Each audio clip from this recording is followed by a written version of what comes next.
आता चांगले उजाडले होते आणि रस्त्यावर गर्दी वाढू लागली होती. तरी सुद्धा जसं जमेल तेवढ्या वेगाने नोराने गाडी पाऊण तासात तिच्या घराच्या बाहेर उभी केली. जेव्हा हेझल बेशुद्ध झाली तेव्हा गॅरीने तिला तिच्या रूममध्ये नेऊन झोपवले होते. जसे फादर गाडीमधून उतरले तसे हेझलच्या नाकपुड्या फुगल्या आणि तो जोरजोरात वास घेऊ लागली. हेझल अचानक असे काय करते आहे हे तिकडे उभे असलेल्या तिघांना पण समजले नाही. हेझलचे डोळे अजून बंद होते. अचानक ती बेडवर आपल्या 2 पायावर उठून बसली आणि पुन्हा तसाच वास घेऊ लागली. एक विक्षिप्त हास्य करून हेझल म्हणाली, तुम्ही माणसे किती भोळे असता. एवढे पाहिले तरीही कोणत्या तरी फादरला घेऊन आली आहे. पण हिला कुठे माहीत आहे मी जाणार नाही या पोरीचे शरीर सोडून. आता तुम्ही मज्जा बघा. एवढे बोलून हेझल पुन्हा हसू लागली. नोरा आणि फादर यांनी घरात प्रवेश केला तसे हेझल बेडवरून हवेत तरंगू लागली. हवेत गोल गोल फिरायला लागली. वस्तू फेकायला लागली. खालून वर आणि वरून खाली स्वतःचं शरीर हेझल बेडवर आपटायला लागली. तिने स्वतःचे डोके बेडच्या कोपऱ्यावर जोरात आपटले तसे एक रक्ताची चिळकांडी शेजारच्या भिंतीवर उडाली. हा सर्व प्रकार पाहून तिकडे उभे असलेले सर्वजण घाबरले होते. नोरा तिचे रक्त आणि ती करून घेत असलेला त्रास पाहून रडू लागली होती. नोरा तिचे वाहणारे रक्त थांबवण्यासाठी पुढे झाली तसे फादरने तिचा हात पकडून तिला मानेने नकार दिला. फादर, मला जाऊ द्या. माझ्या मुलीला त्रास होतो आहे. तिचे रक्त वाहत आहे. हा देव अजून आमची किती परीक्षा घेणार आहे. नोरा रडत रडत म्हणाली, हे बघ नोरा, तू एक आई आहेस आणि तुला तुझ्या मुलीला होणारा त्रास पाहवत नाही हे मी समजू शकतो. पण आता जर तू तिकडे गेलीस तर हीच तुझी मुलगी तुला मारून टाकू शकते. ती हे सर्व ती मुद्दाम करत आहे. तिला मी आलो ते आवडले नाही आणि म्हणून ती हे सर्व करत आहे. फादर हेझलकडे पाहत म्हणाले. कपाळातून वाहणारे रक्त हेझलच्या पूर्ण चेहऱ्यावर पसरले होते आणि त्याने तिचा चेहरा अजून भयानक दिसत होता. हेझलचे असे वागणे पाहून गॅरी, टीना आणि लिझा तिघं पण एका कोपऱ्यात घाबरून उभे होते. फादर रूममध्ये प्रवेश करतात. सर्व रूम अस्ताव्यस्त केलेला होता. तू कशाला आला आहेस इकडे? तुला माहीत नसेल पण मी या मुलीचा जीव घेऊन बाकीच्यांना पण मारून टाकणार आहे. तुला पण मरायचं आहे का? जा चर्चमध्ये जा आणि आपल्या देवाची पूजा कर जा, नाहीतर तुझा पण मुर्दा पडेन ह्यांच्यासोबत. हेझल फादरला पाहून त्याच भयानक आवाजात म्हणाली. हेझलचा चेहरा अजूनच भेसूर दिसत होता. चेहऱ्यावर रक्त पसरलं होतं. केस पुढे आले होते. आवाज अजूनही घोगरा होता. हेझल बाळा, काय झाले आहे तुला? तू अशी का वागतेस? नोरा रडत रडत म्हणते आणि पुन्हा हेझलकडे जाण्याचा प्रयत्न करते. पण फादर तिला अडवतात आणि जिकडे गॅरी आणि लिझा उभे असतात तिकडे जाण्यास सांगतात. फादर काही न बोलता आपल्या एका हातात पवित्र क्रॉस धरतात आणि एका हातात बायबल घेऊन पाम्स 91 उघडतात आणि वाचायला सुरुवात करतात. जो परमात्म्याच्या आश्रयामध्ये राहतो सर्व शक्तिमान देवाच्या सावलीत विश्रांती घेईल. मी परमेश्वराबद्दल म्हणेन, देव माझं आश्रयस्थान आहे. माझ्या देवा, ज्यांचा माझा विश्वास आहे तो तुम्हाला वाचवेल पक्षीच्या जाळ्यातून आणि प्राणघातक महामारीपासून. फादर बोलत असताना हेझल हसत असते. हळूहळू फादरचे बोलणे तिला असह्य होऊ लागते. ती जोरजोरात ओरडू लागते, बंद कर, नाहीतर आताच्या आता या मुलीचा जीव घेईन, बंद कर. ती किंचाळत फादरच्या अंगावर धावून जाते पण तिच्या डोक्यावर होली क्रॉस लावतात आणि हेझल जोरात त्या वेगळ्या आवाजात ओरडते आणि बेशुद्ध पडते. तिचा चेहरा रक्ताने माखलेला होता. फादर तिचा चेहरा साफ करायला सांगून तिला बांधून ठेवायला सांगतात.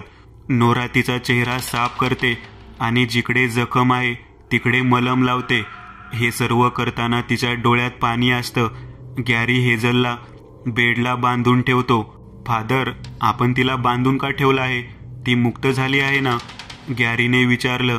तेवढ्यात गॅरीच्या मागून तोच भयानक आवाज आला, मी ह्या मुलीच्या शरीरातून अजून मी मुक्त नाही झाले आहे. तुम्हाला काय वाटलं? हा पांढरे कपडे घातलेला काहीतरी करून देवाची आराधना करेल आणि मला या शरीरातून मुक्त करेल. गैरसमज आहे तुमचा. मी हिला आणि तुम्हा सर्वांना घेऊनच जाणार, समजलं? हेझल पुन्हा त्या आवाजात हसू लागली. तिचा पुन्हा तो आवाज ऐकून गॅरी अजून घाबरला. फादर सर्व शांतपणे उभे राहून पाहत होते. काही वेळ विचार करून त्यांनी सर्वांना बाहेर यायला सांगितलं. हे पहा, हे जे आहे ते या जगातलं नाही. ही आत्मा एका सैतानाची आहे. नरकातून ती पृथ्वीवर आली आहे. ती आली नाही तर बोलवलं आहे. कोणी आणि कसं ते माहीत नाही, पण प्लॅनचेट करतात त्यात ही शक्यता जास्त असू शकते. आपल्या आणि त्यांच्या दुनियेमध्ये एक दार असते. ते दार प्लॅनचेटच्या द्वारे उघडले जाते आणि त्या दारातून कोणती आत्मा आपल्या दुनियेमध्ये प्रवेश करते हे कोणाला समजत नाही. हे प्लॅनचेट करणे लोकांनी बंद केले पाहिजे. जे मृत झाले त्यांना जर आपल्याला संपर्क करायचा असतो तर ते स्वतःहून आपल्याला तसे संकेत देत असतात. फादरने सर्वांना सांगितले. नोराने प्लॅनचेटचं नाव ऐकलं आणि तिला एकदम धक्का बसला, कारण ती तेच करून लोकांना फसवत होती आणि आता ती स्वतः फसली होती. नोरा रडायला लागली होती. ह्या सर्वाला मी जबाबदार आहे. मी प्लॅनचेट करून लोकांना फसवून त्यांच्याकडून पैसे घेत होते. माझी कर्म माझ्या मुलीला भोगावी लागत आहे. मी पापी आहे म्हणत ती स्वतःचा चेहरा वर मारून घेत असताना तिला टीना आणि लिझा थांबवतात. मम्मी, तू नाही, ह्याला मी जबाबदार आहे. लिझा रडत म्हणाली, त्या दिवशी तू प्लॅनचेट करताना मी पाहिले आणि तू बोलली तुझे डॅड आपल्या सोबत आहे आणि आम्हाला वाटले की तू त्यांना भेटायला म्हणून मी प्लॅनचेटचा वापर केला. माझ्यासोबत हेझल पण होती. या सर्वांच्या माहितीसाठी मी गॅरी काकांना पण भेटले होते. त्यांनी मला माहिती दिली, पण एका प्रॉमिसवर की मी असं काही करणार नाही. पण मग डॅडसाठी मी आणि हेझलने तू बाहेर गेली होती टीना आंटी सोबत तेव्हा एक प्रयोग केला आणि त्यातून एक आत्मा मुक्त झाला. आम्हाला वाटलं ते डॅड आहेत, पण ते नव्हते. तो डेव्हिल होता. आम्ही घाबरलो आणि तो बोर्ड पुन्हा जागेवर ठेवला आणि त्यानंतर हे सर्व सुरू झालं. मला माफ कर मॉम. मला खरंच माहीत नव्हतं एवढं होईल. मला माफ कर. लिझा रडत रडत हात जोडून नोराकडे माफी मागत होती. नोराने लिझाला जवळ घेतलं आणि म्हणाली, चुकी तुझी नाही बेटा, माझी आहे. मी असं खोटं करून पैसे कमवायला नको होते, त्यामुळे सर्वांना त्रास झाला. नोरा रडत म्हणाली, नोरा मला पण माफ कर. तुला न विचारता मी लिझाला सांगितलं. गॅरी नोराकडे पाहत म्हणाला, ठीक आहे, तुला तरी कुठे माहीत तिला माहिती कशासाठी हवी आहे, पण यातून सुटका कशी होणार? नोरा फादरकडे पाहत म्हणाली, आपल्याला माहीत नव्हतं की तो कोणत्या मार्गाने आला आहे, कारण तो ज्या मार्गाने आला आहे तिकडूनच त्याला शक्ती मिळते या दुनियेमध्ये राहायला. जर आपण तोच मार्ग नष्ट केला तर तोच कमजोर होईल आणि त्याला इकडून परत पाठवणं सोपं होईल. फादर विचार करत म्हणाले, पण नक्की काय करायचं फादर? टीनाने विचारलं. मी पुन्हा वर जातो आणि प्लम 91 पठण करतो. तोपर्यंत तुम्ही तोच बोर्ड शोधा आणि त्याच्यावर हे पवित्र जल शिंपडा.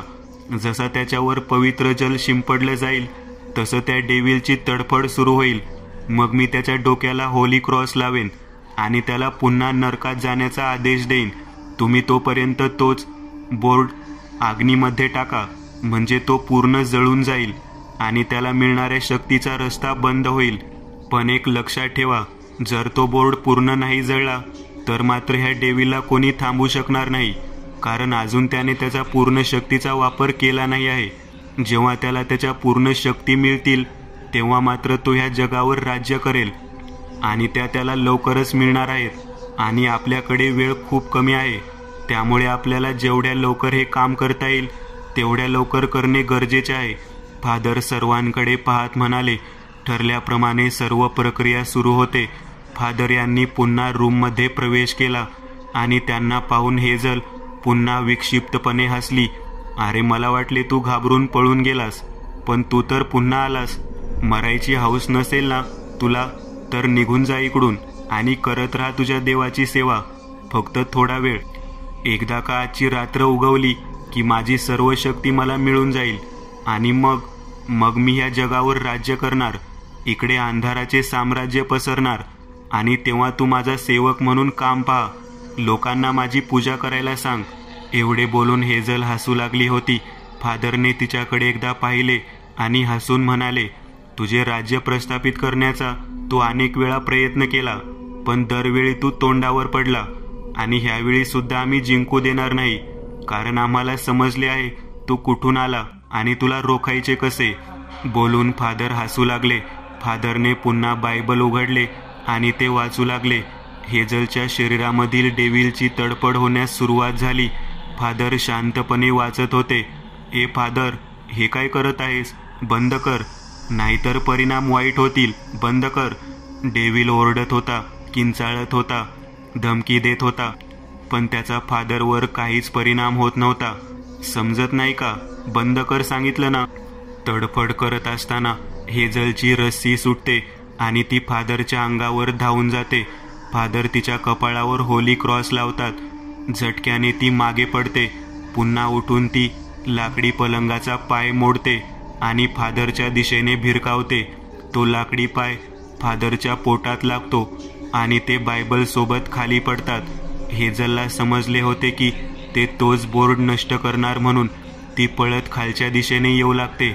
इकडे नोरा आणि लिझाने तो बोर्ड शोधून तो जाळण्याची तयारी केलेली होती.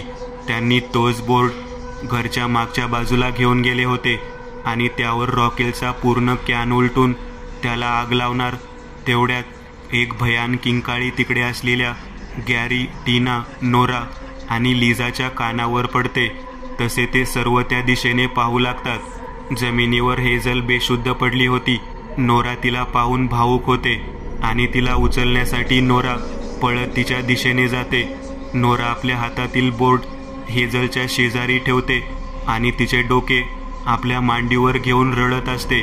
हेझल, हेझल बाळा, तुला काही होणार नाही. मम्मा तुला काही होऊ देणार नाही. बेटा, डोळे उघड. एकदा बघ, मम्मी इकडेच आहे. डोळे उघड ना बेटा. नोरा रडत रडत हेझलला पाहून बोलत होती. तेवढ्यात हेझल डोळे उघडते आणि नोरा तिचे डोळे पाहून मागे सरकणार. एवढ्यात ती नोराचा गळा पकडते. हेझलचे डोळे हिरवे होते. तिचा चेहरा पुन्हा बदलला होता. ह्याचा अर्थ हे सर्व डेव्हिलचे नाटक होते, तो बोर्ड मिळवण्यासाठी केलेले. नोरा तो बोर्ड उचलून बाहेर आगीमध्ये टाकण्यासाठी देणार. तेवढ्यात एक जोराचा फटका नोराच्या हातावर हेझल मारते, ज्याने तो बोर्ड तिकडेच पडतो. तुम्हाला काय वाटले, माझ्यापासून एवढ्या सहज मी तुमची सुटका करीन? तुम्हा सर्वांचा मृत्यू माझ्या हातूनच होणार आहे. बोलून हेझल जोरजोरात हसू लागते. हसता हसता अचानक हेझल जोरजोरात ओरडू लागते, जणू तिच्या अंगावर कोणीतरी जळलेले निखारे टाकत आहेत. ती ओरडत वरती पाहते तर वरून फादर खाली आले होते आणि तिच्या मागे उभे राहून तिच्या अंगावर पवित्र जल शिंपडत होते आणि त्या पवित्र पाण्याने हेझलच्या संपूर्ण शरीराची आग होत होती. जशी नोरावरील हेझलची पकड सैल झाली, तसे क्षणाचा विलंब न करता नोराने तो बोर्ड लिझाच्या दिशेने भिरकावला. तुला मी बोलवलं ना, आता मीच तुझा नाश करून माझ्या बहिणीला मुक्त करते. बोलून लिझा त्या बोर्डला आग लावते. हेझल तो बोर्ड वाचायचा शेवटचा प्रयत्न करते, पण पवित्र पाण्याने तिला जास्त दूर जाता आले नाही. बोर्डने आग पकडली आणि तो जळू लागला. त्यासोबतच हेझल जोरजोरात ओरडू लागली आणि तिच्या शरीरातून काळा धूर बाहेर पडू लागला होता. शेवटची किंकाळी देऊन हेझल बेशुद्ध पडते. फादर तिच्यावर पवित्र जल टाकतात, पण त्याने हेझलला काही होत नाही. नंतर ते तिला उचलून सोफ्यावर झोपवतात आणि फादर पूर्ण घरावर पवित्र जल शिंपडून पवित्र करतात. पुन्हा असे काही धाडस करू नका असे सांगून चर्चच्या दिशेने प्रस्थान करतात, पण जाण्याआधी सर्वांना आशीर्वाद देतात. या घटनेनंतर पॉल फॅमिली अजून त्याच घरात राहतात. गॅरीच्या ओळखीवर नोराला जॉब लागला आणि लिझा शिक्षण पूर्ण करून नोकरी करत आहे. हेझलच्या डोक्याला अजूनही ती खोच आहे आणि ती शिक्षणाच्या शेवटच्या वर्षाला आहे.